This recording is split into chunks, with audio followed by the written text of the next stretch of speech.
there. Good evening. Welcome back to Celtic World Order podcast. An absolute pleasure to have you here. It's also a pleasure to have on screen with two of the good guys of the Celtic podcasting world.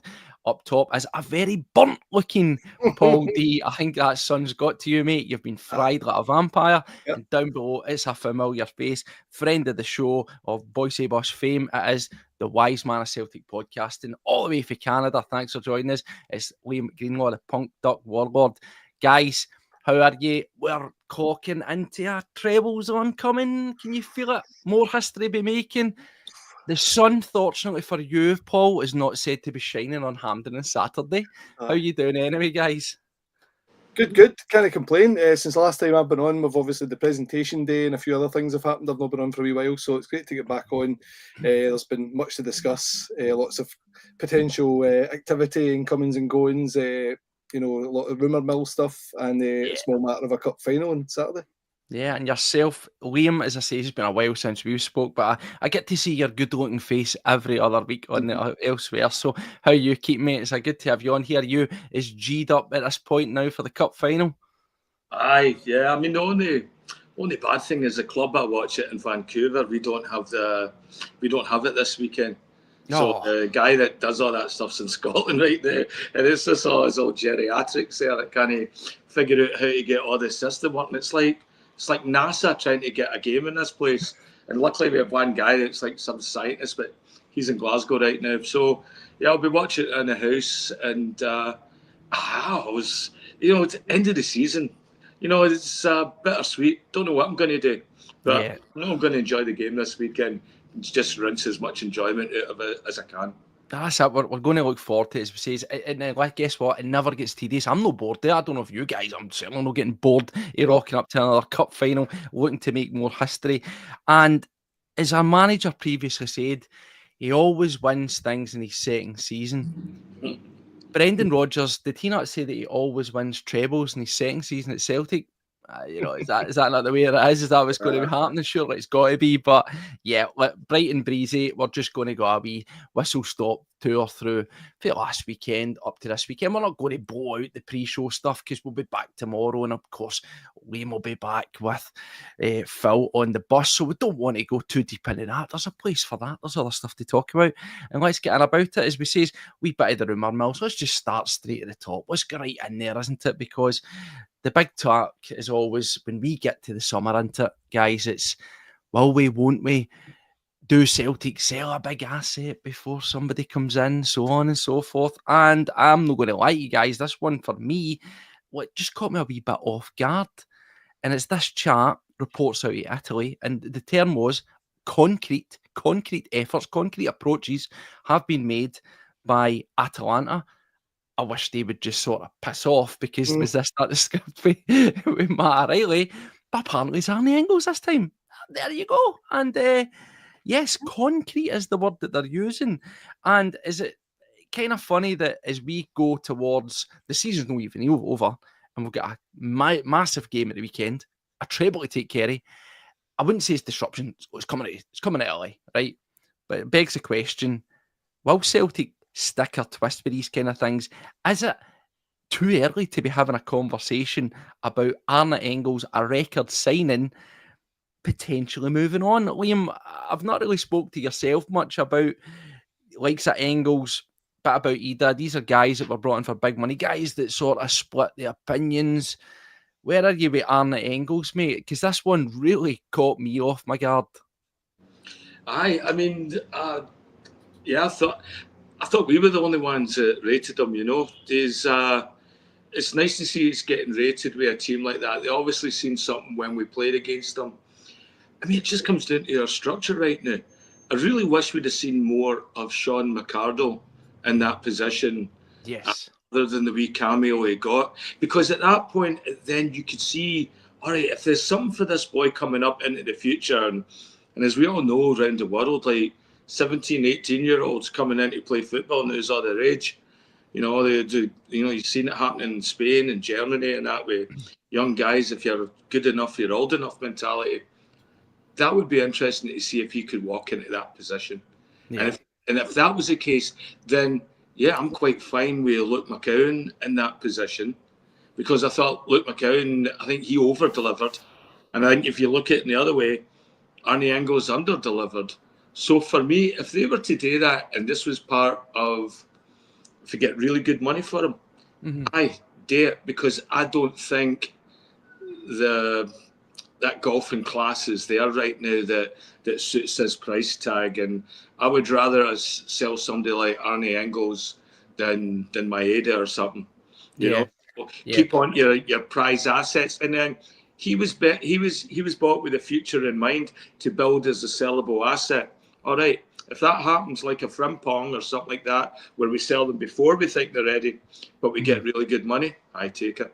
Yeah, I mean, that's an I'm glad you said that sort of there and brought in Frimpong, because, again, at that time, now, there's no doubt when Frimpong came in, compared to Arne Engles in terms of senior game time, Frimpong was a bit of an unknown. He was like a punt. He was a shot in the dark. He cost next to nothing. We got him, and he had a vast rise to sort of stardom and really, really kicked on. I felt that there was so much more growing in him. You can also say that, I guess, Paul, about Engles. It's very early. And listen, we're just reporting on what's out there. We're not trying to sell these guys off. In an ideal world, you always maintain your assets. But again, as we try to do on here, we always try to look at things a wee bit objectively and think, well, what are the pros and cons of doing it? Paul, I'm glad Paddy's not on here, because Paddy'd say, I'll drive him to the airport and all that kind of nonsense, right? That's what he'd be saying. He's probably saying it now if he's watching. I see you, Paddy, I watch you. But Engles, interesting, because for me, I've been on here, you've been on here, and we've spoke about him, and we've says, yeah, at times he flatters to deceive, but then when, for example, when I've been at a couple of games, I've really focused on him, as did Paddy, and went, actually, I now see it, because, you know, TV's deceptive. 51 appearances, 10 goals, 13 assists, 3,245 minutes. He's been a mainstay in that team, despite what's seen to be a patchy first season. Now, he was brought in for lofty money. You know, he's come in for Augsburg, different team, different style of play, not a lot of senior minutes under his belt. He's kind of drifted in terms of, and I'll just throw this out there, not comparing the two things. Nico Raskin's keeping him out of the Belgium squad to set up, which is very, very interesting. But he also finds himself as being the young player of the year. Are you with Liam on this? Do you see that there's multiple levels to the growth of Engles, or do you think it's one of those ones like Frimpong that if it's too good to be true at the front end, why wait out for an extra couple of million and maybe a good season? I know it really is a bit of a conundrum with Engles. We've seen some great performances. We've seen some not so great performances. There is a player in there, I think, a very young player that's trying to still cut his teeth in this current squad. It remains to be seen whether this rumour mill that's coming up is born out of an agent trying to get, you know, his cut of something of a deal. If it is something behind the scenes where Rodgers has maybe thought, you know what, if there's an opportunity here, then move him on. But 11 million, how long ago did we spend 11 million? That's that, exactly. So we're going to see that back, or is this going to be, you know, a project that's came in and it's not really worked out the way we thought under Rodgers, and maybe Rodgers is, you know, quite happy to take the hit and lose money? If that happens, I think the fans would go berserk. We would be looking for well in excess of the 11 million that we spent. That's a must if he is going to move on. It depends whether it is, you know, if there's any, you know, fabric to this. I don't know whether it's just going to be one that the papers have made up, you know. But if it is Atalanta, who persistently seem to be keep interest on Celtic players, then we'll see where it goes. But I think I'd potentially be happy to keep him, if I'm really honest, and try and see how he develops. Might not work, but £11 million that we've spent, I think I would like to have him, develop him, and see if build a team around him. If we do lose Hatate, for example, the potential for losing Hatate and him, McGregor's, you know, coming towards the latter part of his career. So I think we really have to be quite careful in what we do in the middle of the park, and we will be reinvesting as well. We will be bringing in another midfielder anyway, I would expect. I mean, it's interesting, Liam, because as Andrew's saying, he's on YouTube watching here. He says, after a good pre-season, he'll be unstoppable and we'll get more for him in the next summer. Now, again, of course, we've got to be realistic here. I think the idea of us getting longevity out of players isn't going to be there, particularly or if they're considered to be of a rising star type category, if they're sort of a golden boy, as he was seen as an up-and-comer in Germany. And we said at the time, it seems like lofty money, but if you don't spend that money this summer, by the time the next summer comes, as we're having these discussions, you ain't buying him, because whether that's Atalanta wanting to offer us 20 million, 22 million, whatever, Celtic aren't spending that kind of money. It's just the fact. So we got in there early, we took him on, and we got him. And yes, there's room for improvement. But as he's saying there, and I agree to this, and I've often said, I think that he's had a good first season. I don't think he's set the heather alight. I've not been blown away by him, but I can see that there's plenty there. There's plenty of mould, plenty of shape, plenty to go through different levels. The big question, Liam, that I want to bring you on, Arne Engles, is, and let us know in the comments what you think. I had this conversation with a couple of friends last night, and I says, when I look at him, I think he's had a good season, arguably better than Matt O'Reilly's first season. He was a lot more up and down. He came very good in the second season and was, couldn't keep hold of him as well. So all the interest was there. I think the move he made was perhaps the wrong one. On paper, the environment looked good, but I thought maybe an Atalanta or a similar European side will look at the Scottish young guys that went over to Italy, different type, and they're really, really thriving. I think that's better than the sort of high impact, if you want to call it that, the English game. But looking at Arne Engles, Liam, I asked the question to my mates, and my final opinion was, I would like to you always want to keep your best players, but the reality is, do I think that he is suddenly going to go 2, 3, 4 levels above what we're seeing right now? Yes, potentially in the future. Do I think he'll do it at Celtic? Honestly, I don't. I think he will improve and he'll be a better version of himself. But I think he's suddenly going to become a guy who's going to be 25 to 30 million or the next highest sell-on player. Honestly, I don't. I think at the moment, if you look around, again, it's only statistics and data, and I take it with a pinch of salt. The general internet, if you will, based on stats and this and that, they rate him around about 19, 20 million. Now, I think that's a fair shout for your investment, because you'll look at contract length, price at the time, interest in him at the time, and you'll want to get that back. That'll be reflected in the price, and of course, his performances, his goals, his returns, his assists. But Liam, do you think that he's got, as I say, if we keep him another season, that he's going to eclipse what he's done like so drastically that you are going to get offered more than you potentially might do this summer? See, if you had to ask me to name your best players of the season, I don't think Engles would be up in my top 8. And I think that sort of defines him. We're told he's good because of his price tag. We're told to watch for these wee moments that he has in games and all that, but I've not really seen anything where he's really took command of a game. You brought up the, wee guy here at Rangers, Raskin. Mm-hmm. He took charge of a couple of games against us, when he showed he deserved to maybe not come out the pecking order as far as getting call-ups for the Belgium national team and that. And and again, we're talking about age. I mean, what is he, 19, 20? He's 20. He's only 21 at Engles, so he's. 21. I say only 21. He's young, but not that young in football terms. When you think it, 21's no that much different than 18 or that. He's still a young player. He's going to develop in that, but yeah, I don't think we'll see much better of him than what we're seeing right now. Even if he does game, and that might be he needs to change his position.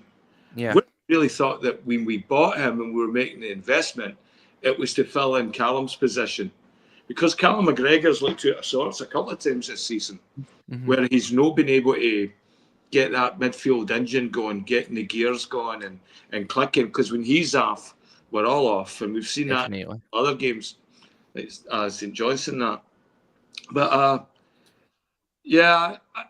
with Engles, it's funny, he's also in a position as well, we have loads of cover.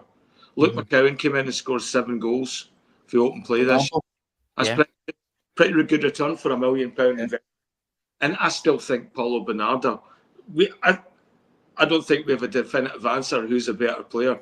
They're both young guys, they're both in that development stage and all that. But I think if you get the offer for Engles, sell him and focus on developing Bernardo. And then you've got that Sean McCardle guy that's waiting in the wings as well for the same position. So I think we're flush at that position right now. I think if there's any position we can afford to maybe sell and make some money from, it's that one. I mean, Paul, what are we expecting here as fans, right? Because there's a right split in the comments. There's a right split on opinions in this online. I think that you can get blinded by the fee. Now, let's not kid ourselves on. £11 million chump change in world football. It really, really is. Particularly picking up a young guy. And it's maybe unfair on him because when you throw that kind of money, folk, I don't know what they're expecting. Are they expecting prime Zidane? You know, that's how ridiculous it is. But it's probably the fact that because we don't spend that kind of money that often, such a big deal's made out of it. You know, and obviously if there's a key change and when we start to change our attitudes and we start making £7-8 million, if that becomes more of the norm, then you don't maybe expect absolute wonders out of these guys here. You know, just to finish up with Arne Engles in the development, as I say, is I think the problem that I've had from him, I can see loads of merits in his game, but at this moment in time, I still feel that he is very good at, or good at many different things, but he's not a master of any one in particular. He's kind of a wee bit of a utility knife where you're still asking yourself, what is his sole purpose? How do we work him into how do we work him into a team? And as Liam says, there was this idea that he might be not an heir apparent because he's never going to stay and outlast McGregor. It's just not happening. But a kind of a switch in and switch out. But again, you're probably not going to do that, and you're not going to see that until the proper twilight of Cal McGregor's time at the club, which he would probably have left by then. So do we need to find a way to change your system to get the most out of him? Or, as I say, would he be better off in a country like Italy? Would you then see Arne Engles, that's what £11 million is, that's the guy who's going to go on before 50 million? That's the conundrum that we face, because do we move him on, get more money for him, and then see him flourishing in another league and think, well, how could we have not done that? Or how could we have not developed him? I would hate that to happen. But it really is a knife edge, because we have seen performances from him that have been great. There's been moments in games where you thought, this guy's actually, a really, really good wee footballer. But there's also been moments where you've thought, shouldn't he have done that? He's been a bit naive. He's let his man run, It's a difficult one. We seem to have a bit of a revolving door, although the manager has went with, primarily Engles, Hatate and McGregor. That'll not probably be the same as much next season. There will be a bit more rotation. I do still think there'll be another midfielder that will come in regardless. I don't know how this is going to pan out. I think my personal opinion is that we keep him another season, see how he gets on. The price tag is obviously what's in the back of everybody's mind. If another team was to come in, they would have to obviously blow that out the water. But I would like to see him stay personally for another season, and then we'll have another full season into him and see where we go from there. Liam, see, I know, I listen to yourself, and I always like to cut your jib on these kind of things. We know what our board's like. Now, you know that they would have been given that through gritted teeth when that fee was given out to get Engles in the door. Well, no, it's the fact of the matter. And they're looking at it, right, we've spent 11 million on this guy, so they're probably in their head thinking that the return 1 season, 2 season, whatever it is down the line needs to be huge. They're probably thinking mega bucks. They're probably thinking 3 times our return, or 30 million in the pocket of it. In terms of if Celtic were to do the unthinkable and shift them on again, just if they did, and it was just doubling your money, do you think that would put the board off? Because do you think they've been the mindset of going, well, that wasn't a lot of return for what we did there? Why are we spending that much money to make the same amount of money on what we've done previously for guys at a fraction of the price? Would it be a kind of backing down and maybe put them off doing it more often? I mean, that's the one thing about accountants running your club. They've always been very risk averse. So if you look at it from the other angle, Steve-o, so when you do pay 8 million plus 11 million for a player, good chances are is like when you go to sell them, you're hopefully still in that range, because what's 11 million to us is nothing to a team in Italy or England, Germany. For us, that's a big expenditure. But I don't know if he was on anybody else's radar even, as far as clubs, before he came to us and got some exposure. So, I don't know if, I don't know about that. Well, that's the thing. As I say, that's my biggest concern. I think with these guys, the one thing I did maintain though is that I feel that when you spend that kind of money, generally speaking, of course, we've spent over the odds on many guys and it's been flopping. You've just got them off the books. I never felt that you would lose money. So there's always that to take away. And that comes back to the same again, not saying that I'm wanting to sell him, but it comes back to Ida.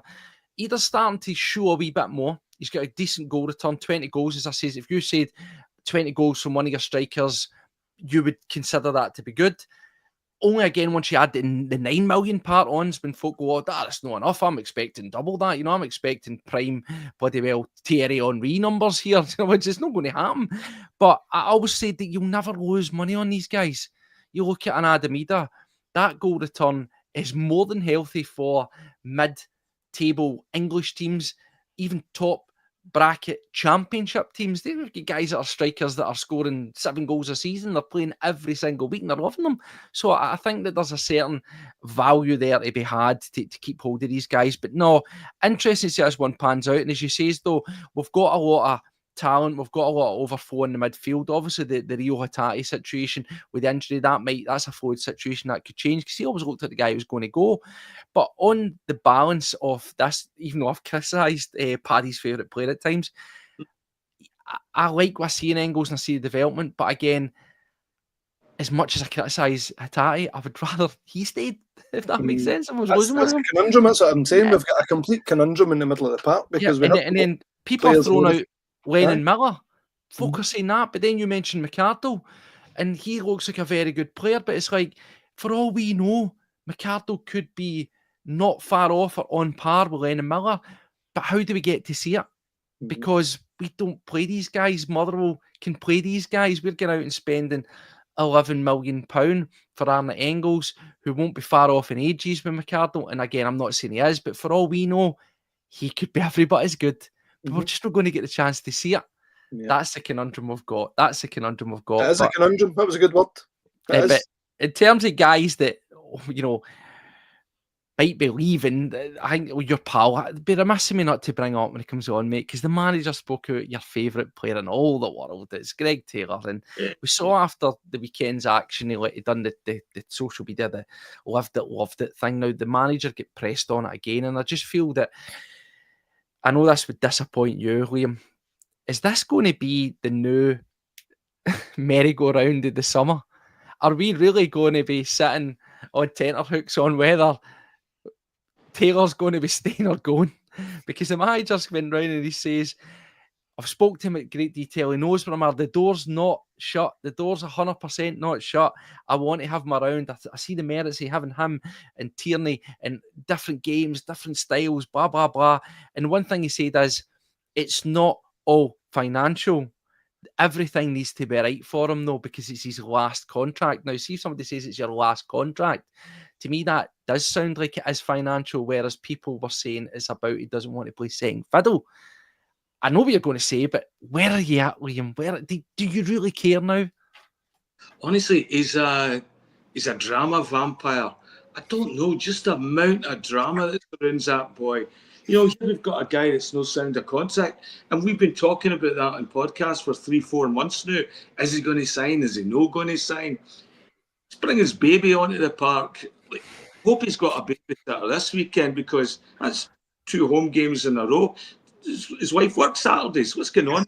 I mean, how many times have you took your baby to your work, Paul? I thought once was nice and all that, but I found it a bit strange a second time, from being really honest. Are you saying utter woke nonsense? Is that what you're saying? Oh, it just screams that. It screams, look at me, I'm a family man now, get the contract sorted. And he's always very loud and that. And honestly, I don't really understand the clamour to get this done. It's really, really lowered my opinion of Rodgers. It's like, okay, at what point are you seeing defensively? Because for Greg Taylor to fill in for Kieran Tierney, some of those might be in big games, and games against like Rangers and European opposition, and we'll see it on Saturday as well when teams attack us. Greg Taylor folds in half. He doesn't know what direction he's running in. Yeah, I really don't understand the clamour to sign him. I don't know. Well, he's one of the 4 best inverted left backs in the world. First of all, I don't even know how we play a left back with Rodgers, because when Ange was playing an inverted fullback, the entire team was playing to that system. The only one playing to that system is Greg Taylor.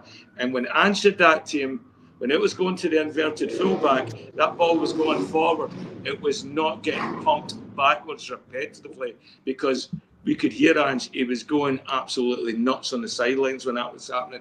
So this inverted fullback position, I don't know how we've benefited from it. I think we play our worst football when he's engaged in that, nonsense. The fullback. It doesn't suit our game. I think when we have Maeda on the wing, Jota on the wing, it diminishes their involvement in the game, because nothing's going out there. It's all going back to, I'm seeing Scales and Trusty and CTV and all that on the ball far too much of what I'd like to say. Guys like Jota, Maeda. Yeah. Young, well, certainly, he seems like a more, for as you says, you can't understand it. It seems a more viable option, somebody that the manager really wants to keep around. Somebody who I think is not going to be staying around, Paul, is of course Jeffrey Schloop. That was a bit of a strange one, wasn't it? A guy who's going to walk away with a wee clutch of medals, and actually a surprise one for his parent club of Crystal Palace, getting a short cup win there as well against City.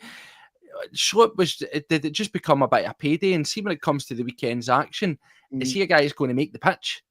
I don't think so. I don't think any of us really know what this team's going to be. Possibly, I don't think he'll actually feature for the start. When he came in, I was expecting a big performance every week from him whenever he did play, and there was a couple of reasonable performances, but he tapered off something terrible, I think. You can see he was caught, rabbit in the headlight stuff. There was balls going over the top, and he's just, like you were saying about Taylor at times, just I think Schloop had a bit of a reputation coming in. He could play all these different positions, and the position that he's played, he's certainly not looked great. So he'll go back, back down to Palace. Thanks very much. But as you say, he's going to get a couple of medals out of it, and he'll be feeling good about himself. He might get another move out of it, to another. As I say, he's welcome to El Etafaki or something like that, where he gets his big fat wedge. That's where I see that man going. Guy talks. He speaks very well. He came across like a nice guy, but no the standard that I would like to see. Well, here's one that I want to throw at you, because this crossed my path midweek, and I'd been meaning to do a wee video about it, because it's phenomenal and it's surprising. Stats, as we know, we don't over lean on the stats. We mention them for context, right?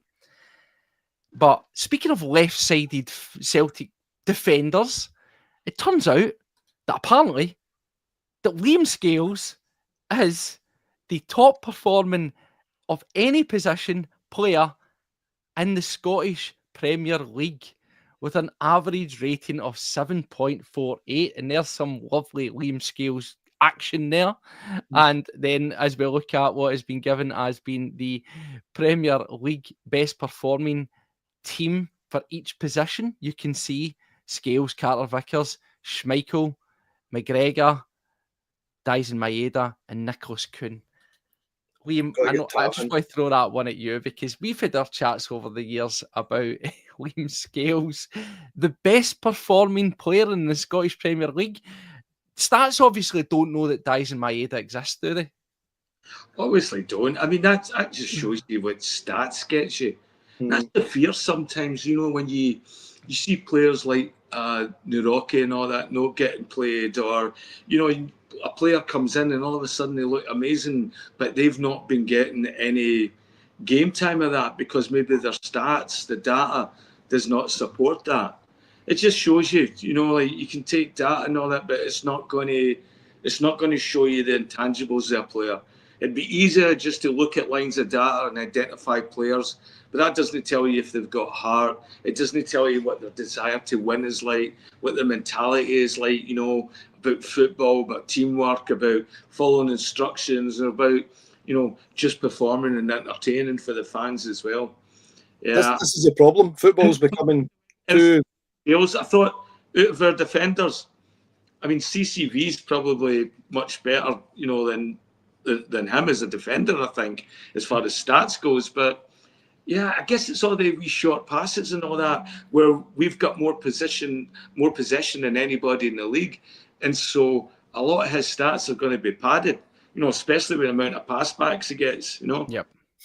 Well, that's you know, you're saying there, Paul, you're saying this is the problem with the stats, and when we look at it as a modern game, and this is the thing, players are getting signed off analytics solely. Performance data.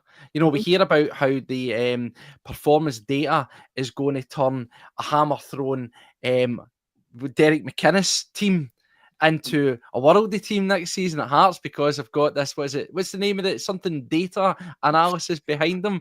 So they're going to get out and get non-Scottish, non-Chopper, non-Derek McInnes approved players. And Derek McInnes, being that genius he is going to mould them based on the data, mate. It's a lot of nonsense, isn't it? It is, and that's part of the problem in modern day football, and it's nowhere more noticeable than the English league, where it's just the same repetitive tactics that's just killing football, full stop. It's horrible to watch.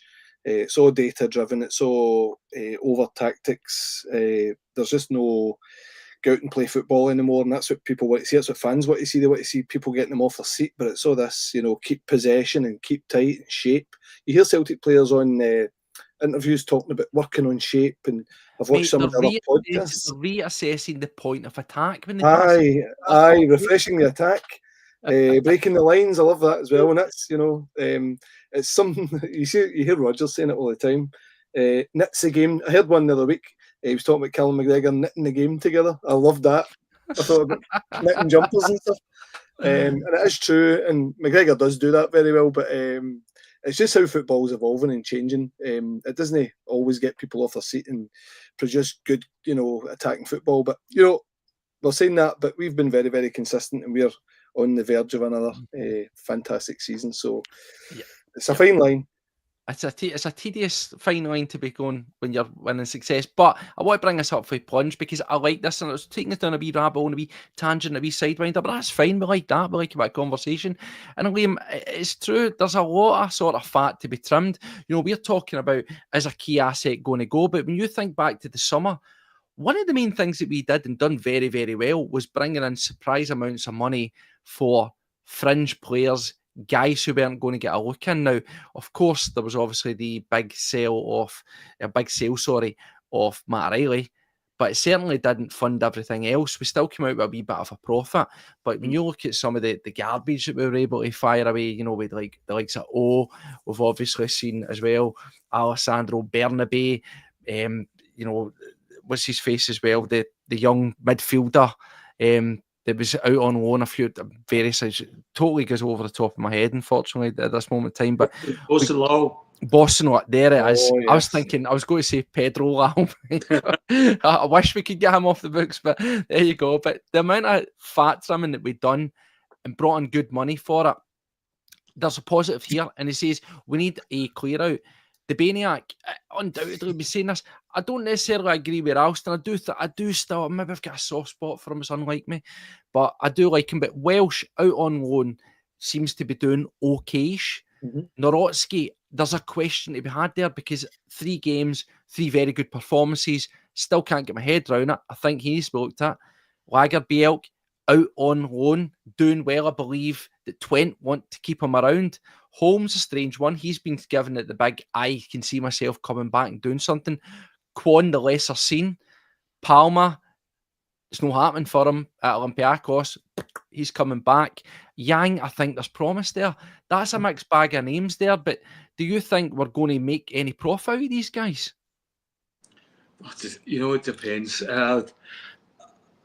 Even if we break even with the guys, I think there's an opportunity there. Now, Palma won the league with Olympiacos. Yep. So he's back with a league winners medal. I don't know how much game time of that he got, if he was a big part of them winning that.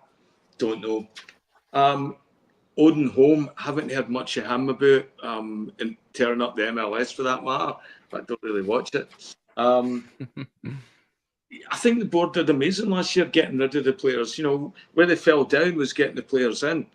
And it's like, yeah, you can have the fire sales and you can do well. And I don't think the fans are going to have an expectation they're going to turn on the board if we don't deliver, bringing in the same value of what you got for them. Some of them you have to just look and say, yeah, that did not work out. Odenholm, Lagerbielk, whatever, like Lagerbielk's a strange one as well. He's up there with Norwich. Anytime I seen him play, he was good. His last contribution for us significantly was winning his money for winning a UEFA game, scoring a goal that won his 3 points, I think, or got us a draw. But and Nuroki, God, when you see him come in, he looks composed, he looks sharp, and you're wondering, why were you looking at Montgomery and head of him? And it's just a strange one where, maybe it's data, maybe it's analytics, but I believe in terms of that, it's meant to be a turn of pace. Was it? Aye. He only got turned up one time with Miovski, and it was at the centre line. It was after Burnaby gave the ball away, and it was completely against the run of play. And Miovski was on fire at the time. And so, yeah, you've seen every player get turned like that, and seen CCV and Johnson get turned like that many times as well. But he's only ever had one mistake, and that's the one everybody talks about. And when he has had time to come in, so I think he could be appetising for a player. If I'm another manager and I'm looking at him, I'm trying to wonder, okay, well, what has he not done wrong? And so he would be attractive. So I could see a couple of million for him. I think Palma, Yang shown me bits of flair this year that I wouldn't mind seeing him another season just to see what he has and see if he can develop more. Yeah. But the rest of the French players, I think it's just you get in what you can, but and then make sure that we have a great recruitment strategy. I'd like to see us get in one significant player before anybody even goes out this year, just for the board to show us that there's a pulse there. You know what I mean? That they're actually alive and kicking, and this is an operation we're running, and no just, we get lucky here and there. Well, that's the thing. As it says on the tagline, is it an early test of Celtic resolve with these apparent interests? And obviously, we've seen the rumours, and it is just rumours. I think key thing, a big statement of intent would be after the cup final would be getting Maeda tied into a long-term deal. That's really showing your hand and saying we are deadly serious about this. Of course, the manager, if he wants to stay about, but you're only going to get that if you give him during the summer what he wants to keep his appetite wet, keep him ambitious and keep him around. But 100%, Liam, I think the important thing for Celtic is we need to look at having options. The difference is when I look through some of those names that are there, Nawrocki's shown that he can be an option. The likes of Welsh, no disrespect to him, he's had numerous chances and he's never felt like a real bona fide legitimate option to have around. Therein lies the problem. The likes of Kwon, their filler, Palma, it just hasn't happened. Sometimes, I just think he is the new Haksabanovic, for example. That's what I think of when I think of Luis Palma. There's a name that keeps on jumping in here as well, is that people are saying Marco Tilio. He's been back out to the Melbourne, apparently playing quite well. I'm not going to sit here and say that I think it's a fantastic league. I think it's a level below the SPFL or Premier League, Premiership, whatever you want to call it. But he could be a potential option. Yang showed that. Yang showed that with the right application, the right attitude, you can be an option. But I don't think that if these guys are coming back and want to be in the fold, it should put us off the eyes and the prize.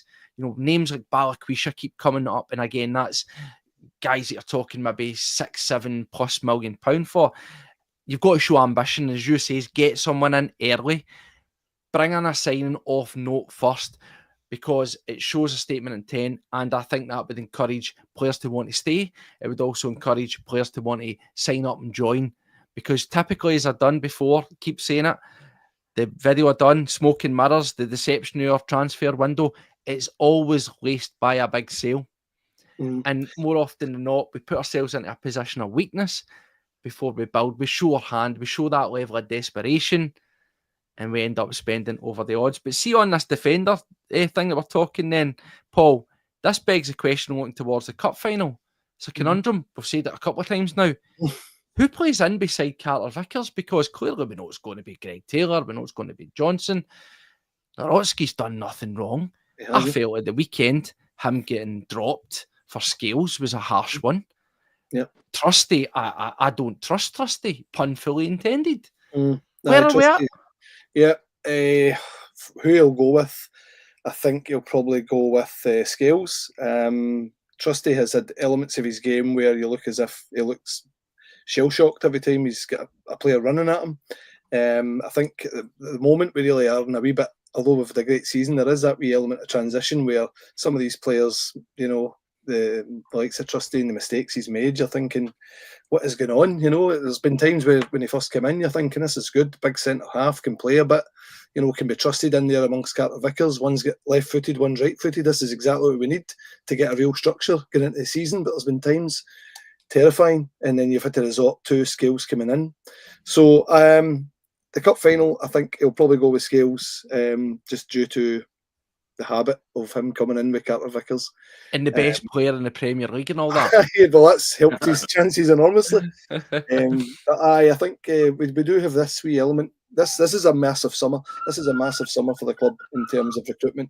The January window didn't quite fulfil. It never does. At times it's hard to get players in and really for the second part of the season. But I think this summer's going to be really big for us, and I think there will be changes at the back as well. And on an interesting thing to changes, we just spoke about Engles, we spoke about being swamped, Liam, with midfield options. We spoke about wanting to see young McArdle develop our own, give them a chance.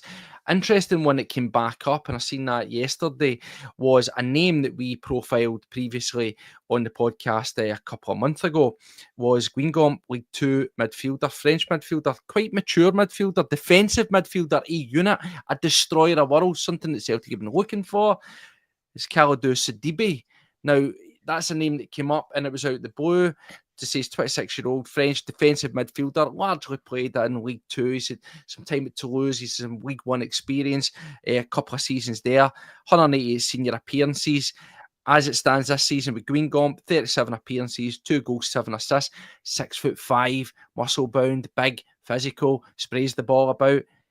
He was linked with Celtic, apparently one of many options we were looking at to fit that guy that we've never had.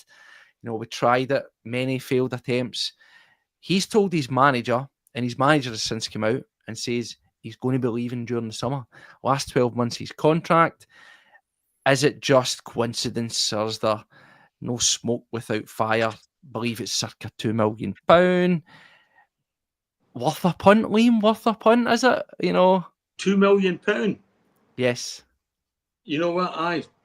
For that, it's definitely worth a punt, because I think if anything else, it gives us that time where we got somebody we could throw on that's got a bit of physicality, especially for playing in Scotland and even gain some of these teams that will play in Europe as well, is to have somebody that's a bit commanding, can actually command the air in that. For £2 million, yeah, I think there's nothing to lose there. I mean, we're getting more than that back for the Frimpong sale. So that's fun money.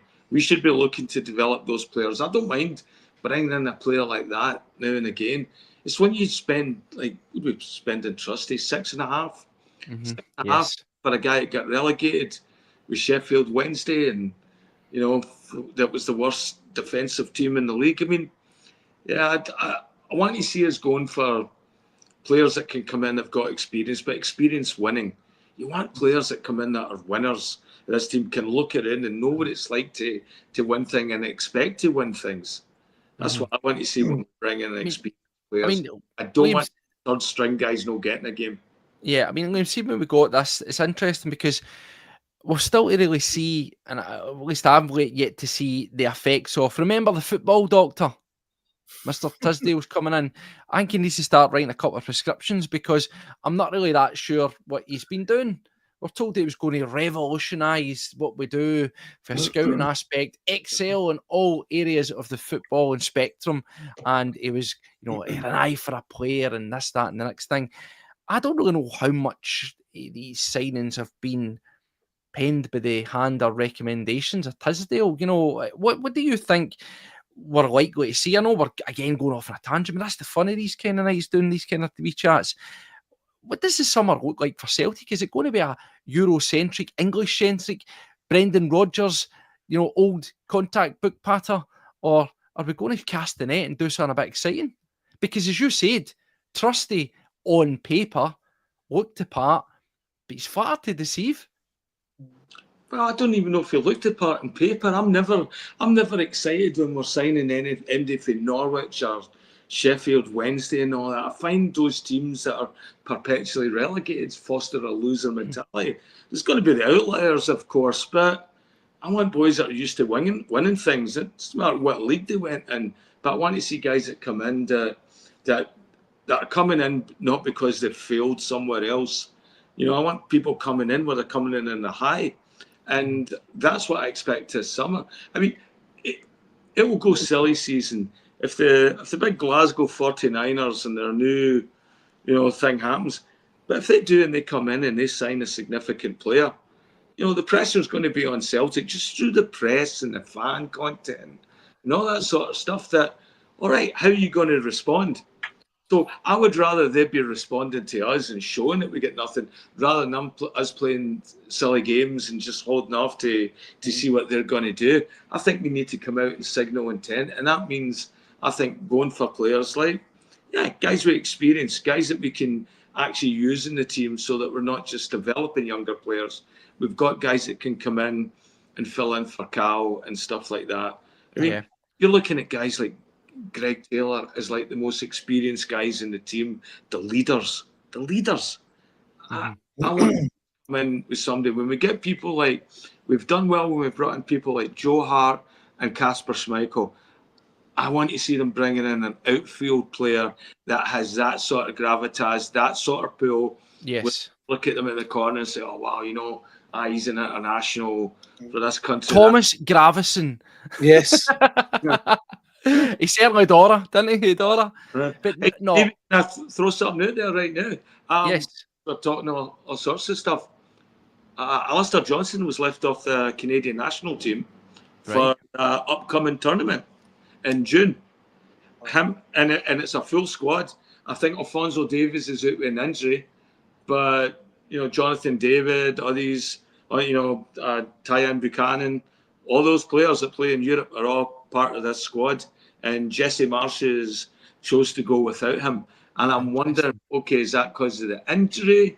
Because I thought Johnson, when we played St Mirren on the weekend, up until his involvement with James Forrest's goal, I thought he was really poor.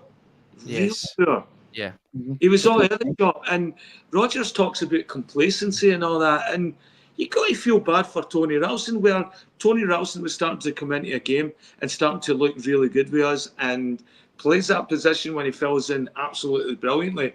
And then, just like New Rocky, got to do it the team because Johnson's back. And I don't think there's that significant of distance between the two as players for that to be happening. No, I mean, I do agree, and I glad you threw that out because I didn't know that myself.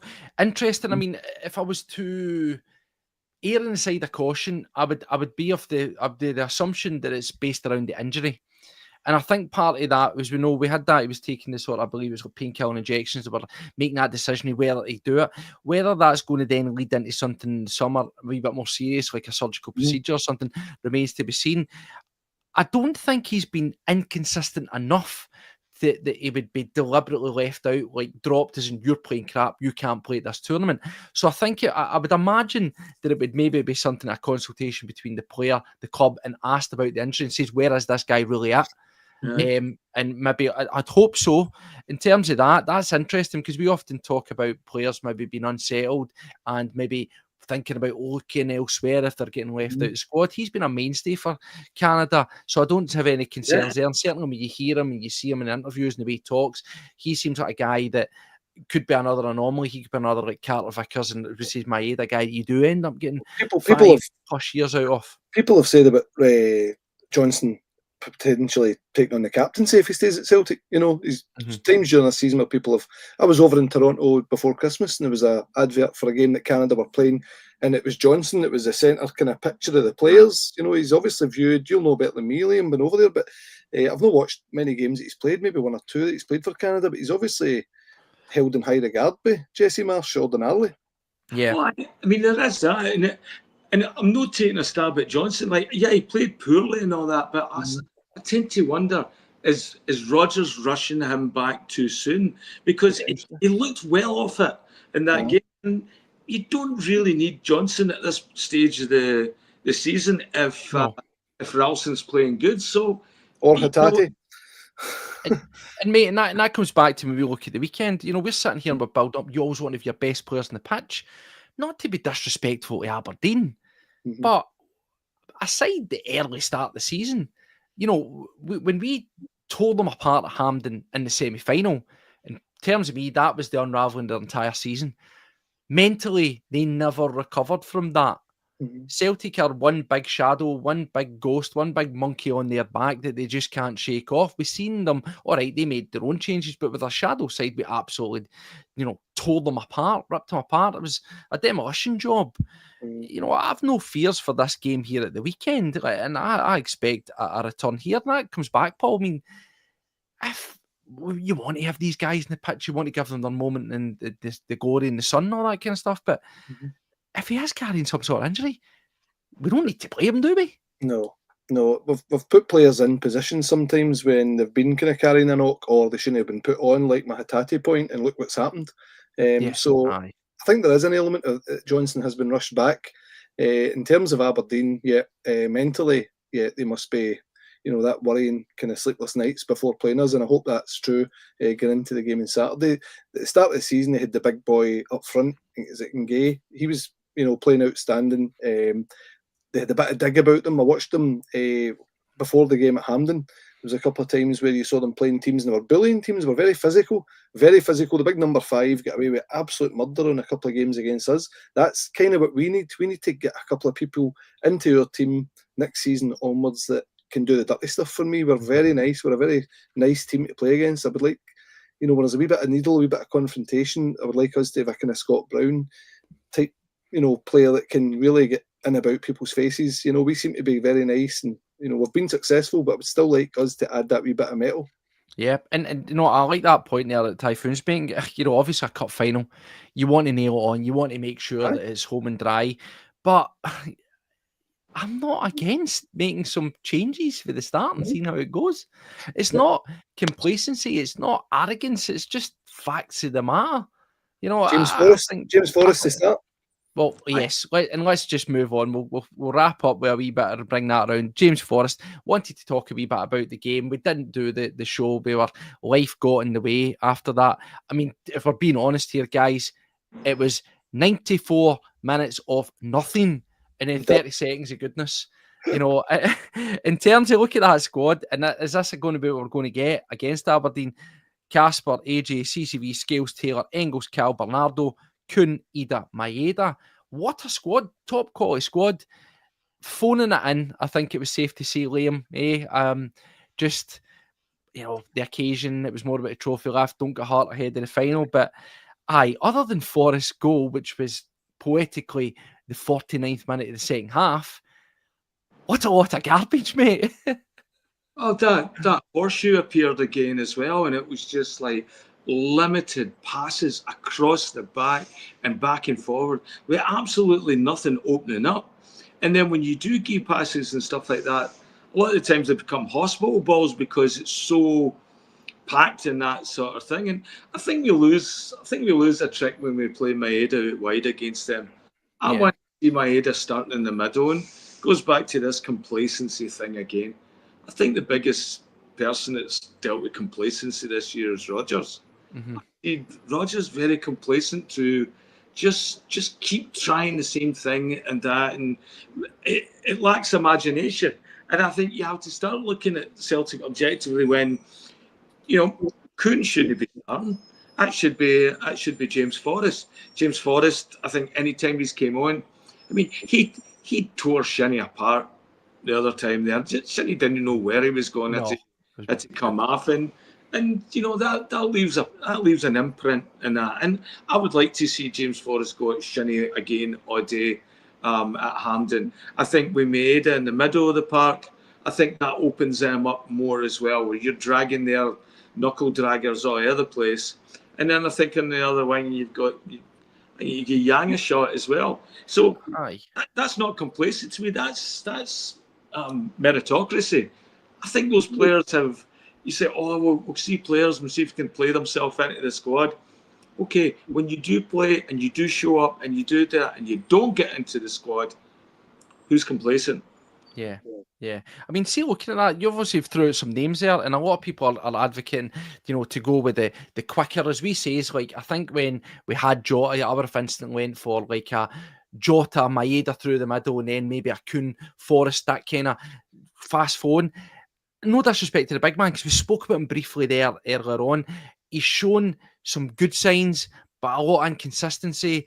And again, talking about maybe complacency or doing the same thing that we seem to be doing recently, as all right, we know that the league was wrapped up, stitched up, and you want to give the guy a shout, is playing either through the middle. Now, it's like chop and change. One week you go, yeah, there's some really good bits. Then, like last week, I know everybody, a man was garbage, but you're like, what was Adamida last week? What was the point of that?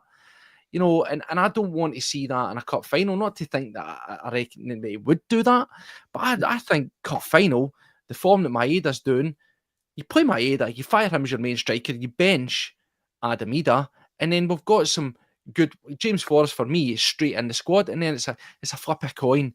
Do you want to give Yang his chance on the big stage?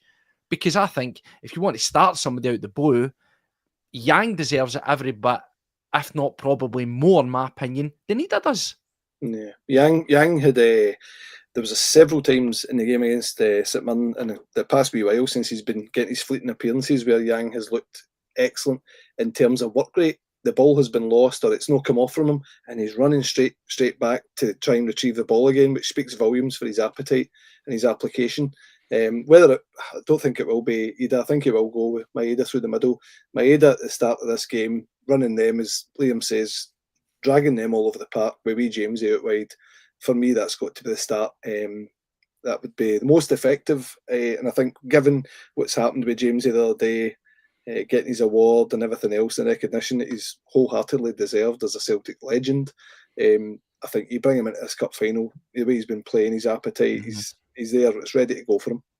Yeah. On that, James Forrest, want to give a wee chat to yourself, Liam, just on him before we wrap things up. Where does he now find himself? I remember many moons ago, it was myself, you and Phil were having this discussion. We were talking about the young James Forrest, and legend, icon, cult hero. What is he? Is he now at the stage where, and I love to see it, God, it only took that long, there's a song and a cheer that could have blew the top off a Celtic Park when that ball hit the back of the net. Is this finally... Do you think that desire for the streak, the best streak since The Undertaker at WrestleMania of him scoring, do you think that desire for that to happen somehow strangely bought in the naysayers, dragged in the fans to go, yes, James Forrest, abso-fucking-lutely. It's funny, isn't it? It just changed like that. Well, everybody seems to be a James Forrest guy these days. I mean, that's the power of magic, and that's the magic of Celtic. When you've got so many people investing and imagining the same storyline, and we're a team that's built on stories. Celtic's always been about the storytelling and the storytellers. That's why we have so many filmmakers, artists, musicians, writers, all that stuff that are very noticeable Celtic fans and proud of it around the world, generations. And we talked about it, Phil and I talked about it Friday, it was just, well, if we were writing a Celtic storyline, what would that storyline be? Of course, it would be James Forrest scoring that goal. And also as well, I think it was the goal that beat the record as well at the same time. Who else was it going to be? And it was delivered in just a poetic, romantic way. That it was a brilliant way to end a really, really non-entertaining shit game. It went from like level 3 to level 10. You just skipped everything in between because you were so happy for James Forrest to see the joy in his face, to see the way he ran to the crowd. I mean, I did something stupid on the bus walk. I saw a picture. I was scrolling through my feed and I saw James Forrest standing next to, I thought was his mum and dad with the trophy and all that. And I said, you know what? Somebody that's got a boy nearly that age and that as well. Like, you're never too old to make your parents proud. And somebody goes, that's Bobby Lennox. Yes, yes. Oh, that's quality. Oh, look at his mum and dad. They're beaming. They're absolutely gushing for him. Do you know what's funny? It just says it was literally a cliche, but it was that magic. It was that fairy tale story, and that was the term that was getting used when I was talking to the likes of Alistair Johnson at the end. For me, obviously not the significance of what it achieved being a goal. It was a one each and a nothing game, but it felt echoes to the Rodgers goal for the treble. Mm-hmm. You know, that late, deep, there's the goal, there's the moment everybody's waiting for, and it had a very similar elation when the ball hit the net. And yeah, it was just absolutely perfect. But again, as we say, he bleeds green and he's evergreen. James Forrest, so many goals. Undoubtedly, as Snitch is saying, I think he's now got to, undoubtedly, bona fide, he's got to be in that legend status. Maybe it's just because he's still playing, Paul, that he doesn't quite get it. How many games has there been in our history where there's been last-minute winners in 94, 96, 7th, whatever? It's poetic, as you say, Liam. It's actually magical, and it really does summarise the fact that this is a special club. But we obviously are completely biased. But even people looking in must be like, how do they manage this? It's just like people that are set up for these finales and these grandstands, and we seem to always it just happens, organically. The benefit that Forrest has had with working with all these different managers over the years, it shows in his game. He's got so much experience, and the best thing that I saw, he was doing the press conference for the fan media the other day, and it was so usually you see press conferences with players and it's the usual stock answers, and people always talk about Forrest in the I know. He always starts a sentence with I know, he's kind of not a natural in front of the camera, but the one that he done with the fan media, he was completely at ease and natural, and it's just like as if there's almost this kind of, now he's got that kind of relaxation. He's just enjoying his life and enjoying his football, and it's brilliant. It's absolutely brilliant to watch. Long may it continue. Do you remember the time where he was being interviewed with one of the, I think it was when we had the female interviewer, and she was asking what they were doing after, and he said, do you want to go in Nando's one? Right, come. That sums it up. Of course, I don't think he was quite as ruggedly handsome looking back then. He was a wee bit sort of chunky, a wee bit spotty, wasn't he? I don't think they'd have been having any of that. But no, James Forrest, he's, and it's funny because you saw as well with the celebrations that we saw through the weeks and stuff like that, and they're trying to push him out to go out and do that. He doesn't want any. He's not having any. That's fine. He's earned that bit, but absolutely brilliant. But speaking of finals, we've got the big one. We'll be back. We'll do that properly. You'll be doing that as well tomorrow on the Boise Bus with Phil, looking at the game. But again, as I say, at the turn of the show, it'd be remiss not to mention it. Always winning something in your second season. That's something that our ex-manager Celtic says still might split some opinion. To some people, it's all congratulations. I personally say congratulations. I'm happy that Ange Postecoglou rammed it down the throats of the naysayers, the arrogant English Premier League media who were willing for him to fall and eat those words. He rammed them right down his throat, and I love it. I love to see it. As it says, Brendan, on the other hand, always wins trebles in his second season, so that's what we were looking for, and it's a different type of history, but certainly a guy who's written his own story, his own fairy tale. Liam, where are you at with it? Because speak of finals, by God, I said this, what an achievement, but what a terrible shit final. It is a lot of time I'm never going to get back. I wish that I had something to gouge my eyes out. It was the worst of the worst. Can you imagine winning a European final and that being your European final? You're not going back to watch that, mate, are you? Oh, no, I mean, the goal was crap, the game was crap. I mean, that's why I don't watch English football. A lot of it looks like that.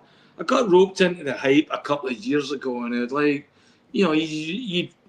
especially when it's over in Bulgaria and stuff, you get all the Sky advertising and all that, and building up a big game, Man United, Liverpool, and then I'd watch it.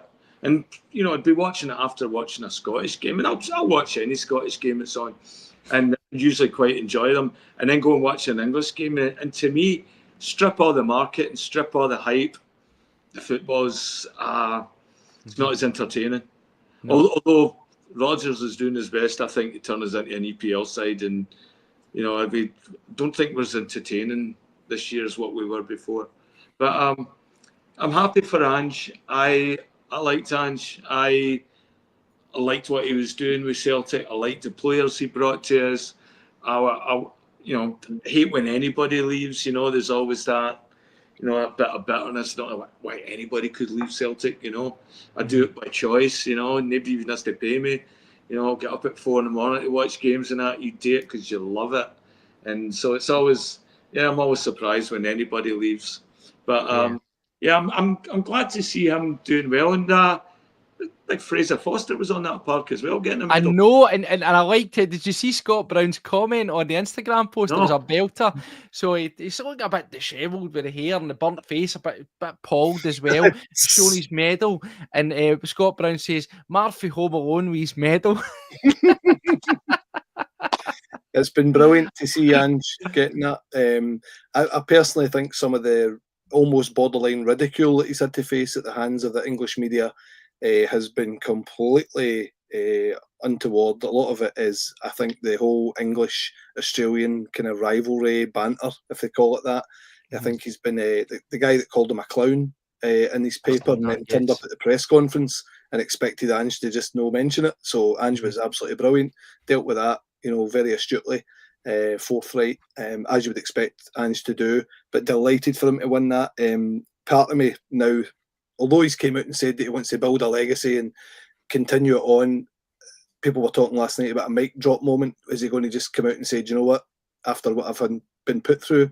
He said the rough season with injuries and everything else, but the way the fans down there as well, because he came from Scotland as well, there was this whole vitriol about he's an SPL manager and what's he going to do for us? Well, there's a UEFA Cup, I think the interesting thing was he made a point.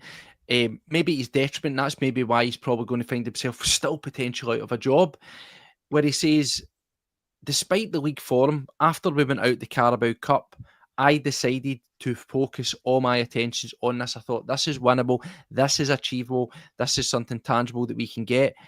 And he says in his final interview, finishing second, third, fourth in the league wouldn't have changed this side. Winning a tournament, winning a trophy would, and it did. Very, very interesting, very poignant. And I think that's maybe where he's at odds with, who wouldn't be at odds with David Levy. But just to finish up on that one, Liam, what I find interesting was very un-Ange ball. I looked at the stats. They had like 20% possession. They made 146 passes in the bloody game. They had one shot at goal, and it was a Snyder, and it went into the net. Deliberate or not, he actually says deliberately that they knew they had to just sit, and if they got ahead, they could just defend it. Now, I'm not saying I wanted Celtic to play, because in my opinion, that was absolute terrorist football last night, right? That was all the hallmarks of Rangers, original Rangers, dragging their asses down to Manchester in the most boring fashion.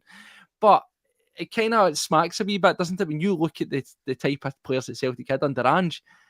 At times, if he just adopted that fucking defend plan, maybe we could have done better. Well, we took some scuddings in Europe because of that stubbornness, and I think all managers have to learn for that. For him, it was more important to deliver a trophy. You said it earlier when we were talking about mid-table teams, or maybe it was before we were on, but we're talking about, is he more suited to a mid-table team, a team that's not meant to be competing for first? Because I think Ange he's got a builder's philosophy. There's coaches that can come in and can turn a team around for tournaments and win games and do what they have to do. Jose Mourinho's like that. Whereas I think Ange was more about laying the foundation and developing a football style that would win games, that he could use. But, what? He's getting older. He's nearly, I think he's 60-year-old now, Ange. And so, your perspective changes, and he might just be seeing things differently right now that, with a bit of adversity, he's realised that, he's going to have to change as well too. You got to let your ego go sometimes, and, just because there's hundreds of thousands of fans are telling you what to do, it doesn't mean they're wrong. You used to tell me in creative and directing that when you were, You know, when a client tells you something's wrong, they're almost 99% of the time always right. Mm-hmm. So when they tell you how to fix it, they're usually always wrong.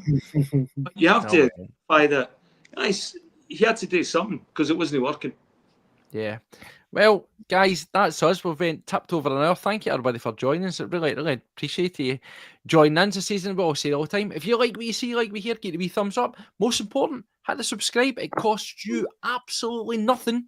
And it helps grow this channel, helps us spread the word. Get us next to CW Pod 1888, Spotify, Blue Sky, TikTok. If you like all that short, snappy, energetic videos, that Paddy's domain. That's, I know nothing about that. Anyway, it's cool. Anyway, check it out.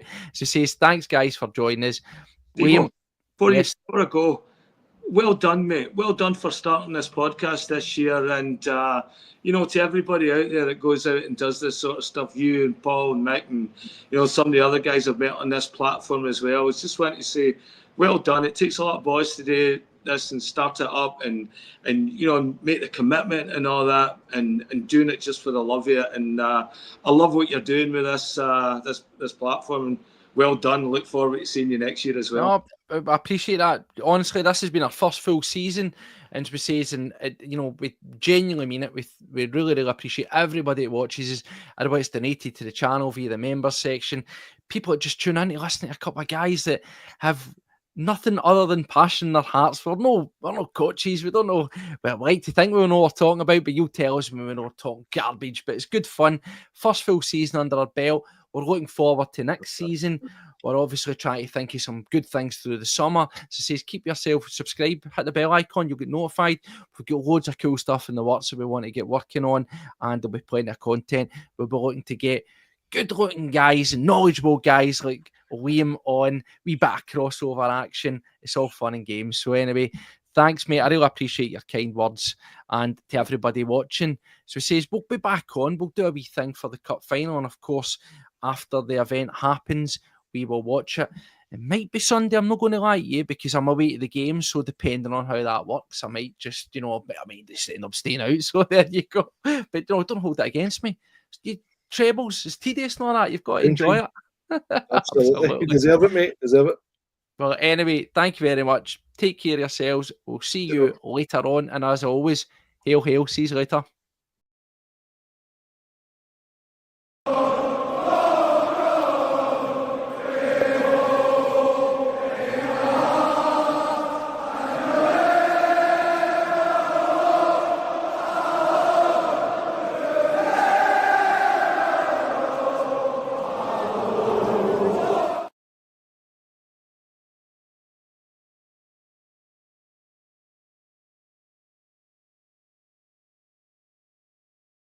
Boom, boom.